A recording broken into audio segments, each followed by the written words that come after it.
Halo Sobat Baper. Mungkin kalian yang masih baru belum paham istilah baper.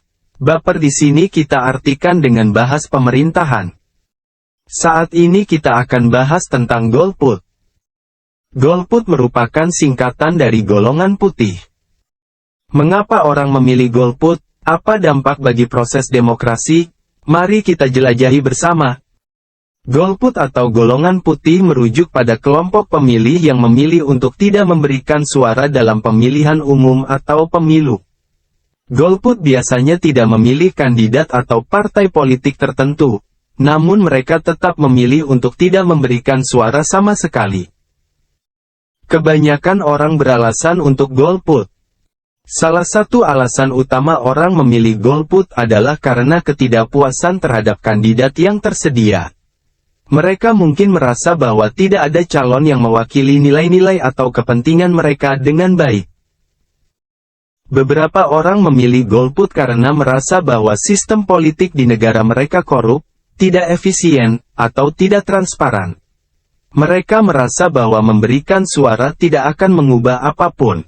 Golput juga bisa menjadi bentuk protes atau pernyataan politik.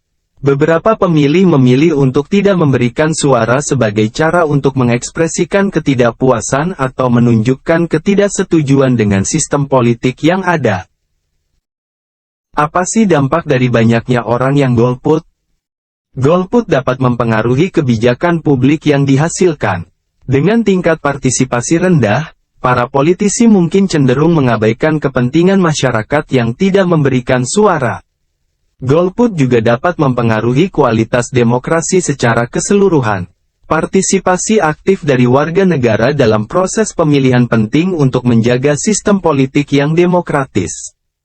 Tingkat partisipasi pemilih dalam pemilu mempengaruhi legitimasi pemerintahan yang terpilih. Semakin banyak orang golput, semakin rendah tingkat legitimasi pemerintah yang terpilih.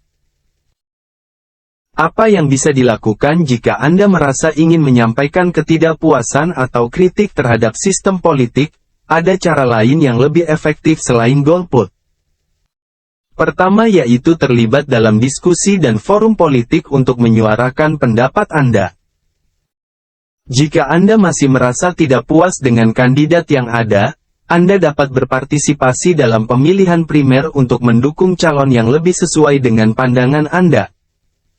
Kesimpulannya, ingatlah bahwa partisipasi aktif dalam proses demokrasi merupakan hak dan tanggung jawab kita sebagai warga negara. Semoga informasi ini bermanfaat dan menginspirasi Anda untuk terlibat dalam pembangunan masyarakat yang lebih baik melalui partisipasi politik yang cerdas dan bertanggung jawab. Terima kasih telah menyaksikan Baper, semoga bertemu lagi.